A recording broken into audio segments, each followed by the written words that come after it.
دوستای عزیز، خوش آمدید به کانال زیتک ترینینگز. در این ویدیو می خواهیم خیلی ساده یاد بگیریم کامپیوتر چی است و چند نوع کامپیوتر وجود داره. اگر تازه می خواهید کامپیوتر را از صفر یاد بگیرید، این ویدیو دقیقا برای شماست. قبل از شروع یک نکته مهم را بگویم. در این کانال ما کامپیوتر را از صفر تا پیشرفته یاد میگیریم. از طریق کامپیوتر شروع میکنیم، بعد میرویم با هاردویر و سافتویر و ویندوز. خب میایم سر تعریف کامپیوتر. کامپیوتر چی است؟ کامپیوتر چی است؟ شاید اکثر دوستا نفهمه کامپیوتر چی است، تعریف کامپیوتر چی است و کامپیوتر به خاطر چی استفاده میشه در زندگی روزمره ما و چقدر سهولت آورده کامپیوتر و کدام کارها را ما میتونیم توسط کامپیوتر انجام بدیم و یا کدام کارها توسط کامپیوتر صورت میگیره. پس امروز میخوایم تعریف از کامپیوتر داشته باشیم. definition of کامپیوتر یا کامپیوتر چی است. خب میایم what is کامپیوتر. کامپیوتر چی است؟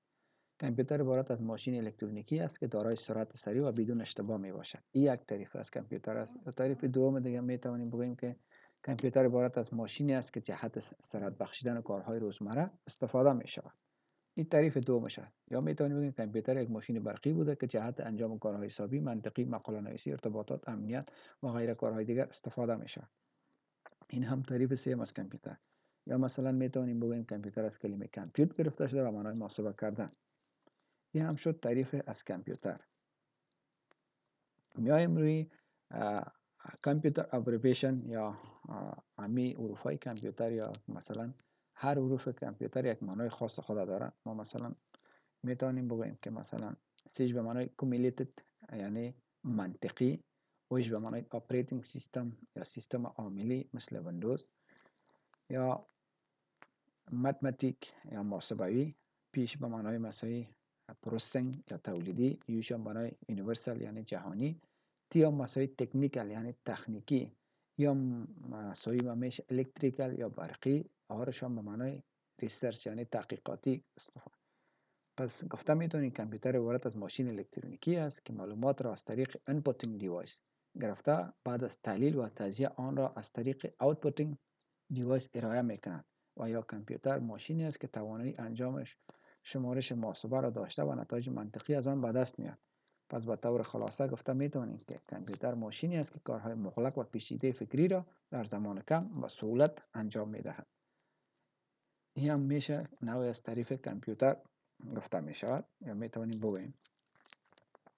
خب میایم روی انواع کامپیوتر یعنی kinds of کامپیوتر یا بخشای از کامپیوتر یا کامپیوتر چند نوع است. یکی دوستان فراموش نکنید، یکی مثلا انواع از کامپیوتر داریم، یکی بخشای یعنی کامپیوتر و چند بخش تقسیم. ما انواع کامپیوتر را میتونیم به سه بخش تقسیم کنیم. یکی آنالوگ است، هایبرید کامپیوتر است و دیجیتال کامپیوتر است. و دیگرش هم میتونیم یکی بخش است، یعنی کامپیوتر به دو بخش تقسیم، یک بخش هاردویر است، یکی سافتویر. فعلا موضوع ما اون نیست. موضوع ما فعلا روی تعریف کامپیوتر، انواع کامپیوتر است. کدام نوع کامپیوترها هست و کدامش در کمپانی های بزرگ استفاده میشه، کدامش در کمپانی کوچک استفاده میشه، کدامش در کمپانی متوسط استفاده میشه و کدام کامپیوترها را ما در زندگی روزمره خود استفاده میکنیم. پس میایم روی کامپیوتر. گفتیم به سه نوع، به سه بخش تقسیم شده یا به سه نوع است: آنالوگ کامپیوتر، هایبرید کامپیوتر یا دیجیتال کامپیوتر. و هر کدام از اینا از خود تعریف‌های جداگانه داره که روی اسی هم میپردازیم. میایم روی تعریف آنالوگ کامپیوتر. یعنی این نوع کامپیوترها دارای حافظه زبان و پروگرام نمی باشد. معلومات را به شکل قیاس اندازه میکنند. توانایی ذخیره معلومات را ندارند، فقط قیاس میکنند. یعنی این نوع کامپیوتر از خود کدام زبان یا حافظه نداره، مثل کامپیوترهای دیگه که هارد دیسک یا رم چیزا نداره. فقط معلومات را به شکل قیاس اندازه میکنند. توانایی ذخیره معلومات را نداره، فقط قیاس میکنند. این که شما بگویید شاید قیاس چی است، یعنی توضیح دادن یک چیز ناآشنا با استفاده از یک چیز آشنا را قیاس میگن. یا مثلا مقایسه کردن دو چیز شبیه به هم برای فهم بهتر. یا مثلا مثال بهتر براتون بتون، مثال کامپیوتر مثل مغز انسان است. مثال ایره قیاس گفته میتونیم. پس میام روی هایبرید کامپیوتر یا کامپیوتر که مثلا ترکیبی. هایبرید ترکیبی معنا میتونید. کامپیوتر ترکیبی است، یعنی کامپیوترهایی هستند که میتوانند معلومات دیجیتال را به آنالوگ و معلومات آنالوگ را به دیجیتال تبدیل نمایند. یعنی اطلاعات را که از آنالوگ میگیره، او را میبره به چی تبدیل میکنه؟ به دیجیتال تبدیل مینماید. اینا چی گفته میتونیم ما؟ اینا هایبرید کامپیوتر است که هم شکل هایبرید کامپیوتر است. میبینید از آنالوگ را به دیجیتال تبدیل میکنه معلوماتش یا مطلعات را. پس میایم روی دیجیتال کامپیوتر. روی دیجیتال کامپیوترز یا کامپیوترهای دیجیتالی یا دیجیتال کدام ها؟ کامپیوترهای دیجیتال کامپیوترهایی هستند که دارای زبان پروگرام و حافظه می باشند و معلومات را بر اساس اعداد باینری یعنی 01 میفرستند. شاید بگوید 01 چی است؟ 01 هم مثل که ما و شما میگیم 01 زبان کامپیوتر است و می اساس همه چیز پروسس میکنه و میشناسه، یعنی باینری است 01. ما این را به نام اعداد باینری میگن 01 است. مثلا کامپیوترهای دیجیتالی کامپیوترهایی هستند که دارای زبان و پروگرام و حافظه می باشند. به این معنا که اینا از خود یک هارد دارن، رم دارن و حافظه دارن که اون اطلاعات در خود ذخیره میکنن و بر اساس 01 یعنی باینری کار میکنه، زبانش هست. یعنی پس ایره چی میگن؟ ایره دیجیتال کامپیوترز میگن. و خود کامپیوتر به 4 بخش تقسیم شده دوستا. سوپر کامپیوترز، مین فریم کامپیوتر و مینی فریم کامپیوتر و همچنین مایکرو کامپیوتر. در این قسمت میایم خود مایکرو کامپیوتر به 4 بخش دیگه تقسیم میشه که پرسونل کامپیوتر یا پی سی است، ورکستیشن کامپیوتر است، سرور و امبدد سیستم است. پس خود امبدد سیستم به یک بخش دیگه تقسیم میشه و هم به پرسونل ببخشید میگم به امبدد. خود پرسونل کامپیوتر به 4 بخش دیگه تقسیم میشه که به 4 بخش دیگه تقسیم میشه، مثلا دسکتاپ، لپتاپ، نتبوکس و تبلت پی سی و پوکت پی سی. این به 3 بخش دیگه خود پرسونل یا کامپیوتر تقسیم شده. همین پرسونل کامپیوتر ما. خب اقسام دیجیتال کامپیوتر چیست؟ مثلا کدام نوع اقسام دیجیتال کامپیوتر میپردازیم روی اقسام دیجیتال کامپیوتر یا دیجیتال کامپیوترها چی است و از نوع قدرت بزرگیشون به 4 دسته تقسیم کرده، یعنی به کدام دسته تقسیم کرده این روش میپردازیم. مثلا ما داریم سوپر کامپیوتر است. سوپر کامپیوتر بزرگترین کامپیوترهای جهان است که در ناسا یا از استفاده میشه. مثلا سوپر کامپیوتر چیست؟ کامپیوترهایی هستند که دارای جسامت بزرگ، قدرت عالی، حافظه نهایتا زیاد و دارای سرعت تیز نیز می باشند که از این نوع کامپیوترها در کمپانی‌های تحقیقاتی مانند کمپانی ناسا استفاده میکنند و این نوع کامپیوترها دارای قیمت بالا می باشند. یعنی زیادتر از این کامپیوترها به خاطر تحقیقاتی مانند کمپانی ناسا از این استفاده میکنند و بسیار تیز است و همچنان حافظه نهایتا زیاد داره و دارای سرعت بسیار تیز می باشه که این کامپیوترها را به نام سوپر کامپیوتر یاد میکنن و این هم شکلش است. شما میبینید این شکل سوپر کامپیوتر است. کمپانی های بزرگ از استفاده میشه، دارای جسامت بسیار بزرگ است. پس میایم روی مین فریم کامپیوترز. مین فریم کامپیوترز چی است؟ مین فریم کامپیوتر نسبتا از سوپر کامپیوتر کوچکتر است. مینی فریم کامپیوتر چیست؟ وات از مینی فریم کامپیوتر؟ کامپیوترهای هستند که نسبت به کامپیوترهای سوپر کرده کوچکتر و ضعیف و دارای سرعت کمتر می باشند و از این نوع کامپیوترها نیز برای تحقیقات استفاده می شود. از این برای تحقیقات استفاده میکنه، ریسرچینگ استفاده میکنن. نسبتا به کامپیوترهای سوپر کوچکتر است ولی به خاطر تحقیقات اینا استفاده می شود. یعنی و از نوع دیگه گفته میتونیم یعنی قیمتش هم نسبتا پایینتر به سوپر کامپیوتر است.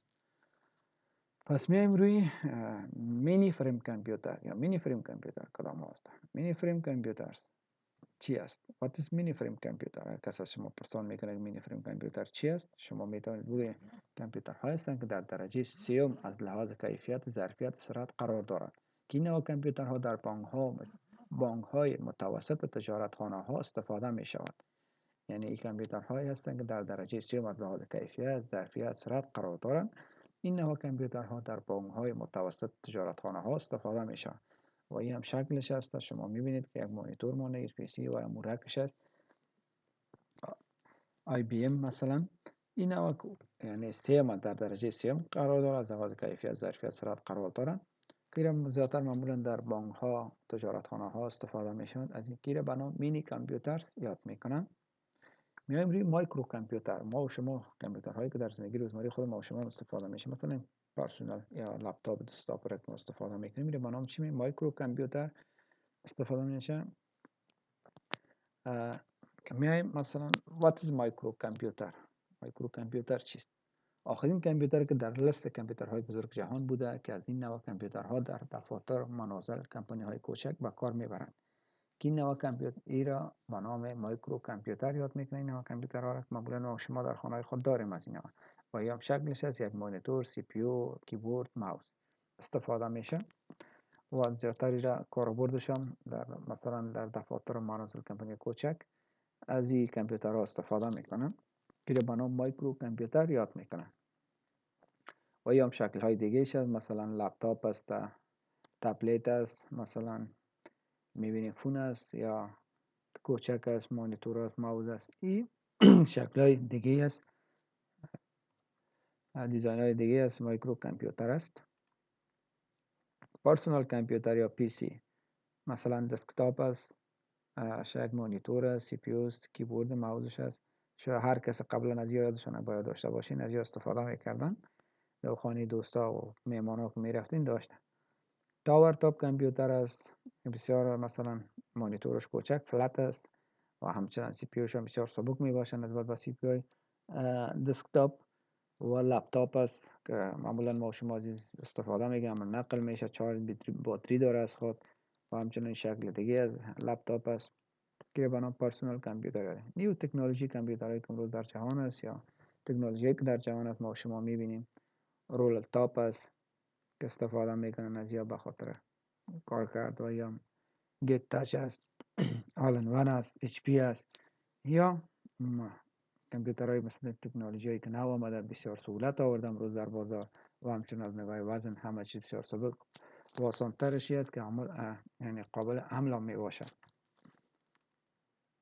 و یا مثلا آلن ون کامپیوترهایی که خوبی داره، همو مادر بردش یا هارد سی پی یوش در داخل خودش در پشتش است، یعنی در عقبش می باشه، رم هارد دیسکش و بسیار وزن جای هم کم میگیره و همچنین بسیار سبک است که به نام آل ان وان کامپیوترها هم یاد میکنن. و همچنین لپتاپ هایی هست که هم به شکل تبلت میتونیم استفاده کنیم، هم به شکل لپتاپ میشه ازش کار بگیریم.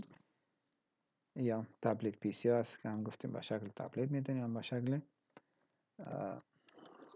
پی سی ازش استفاده کنیم. همچنان پن کامپیوتر هست، شما میبینید تکنولوژی امروز در پیشرفت است، بسیار کارهای خاص خود انجام. شاید میبینید فقط یک پروژکتور ماندگی میشه، آن میکنه استفاده میشه ازش.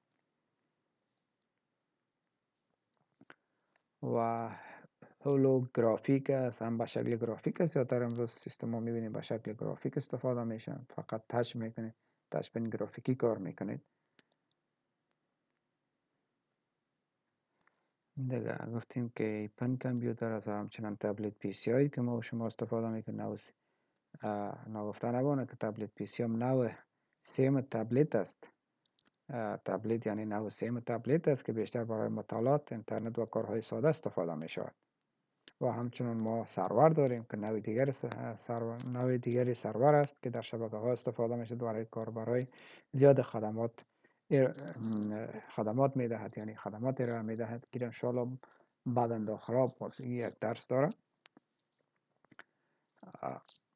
که استفاده می شود. و در قسمت آخرام خب دوستان عزیز، امروز یاد گرفتیم کامپیوتر چی است و با چند نوع کامپیوتر آشنا شدیم. در ویدیوی بعدی وارد بخش‌های هاردور و سافتور می شویم. اگر این ویدیو برایتان مفید بود، کانال زایتش ترنینگز را سابسکرایب کنید تا آموزش های بعدی را از دست ندهید.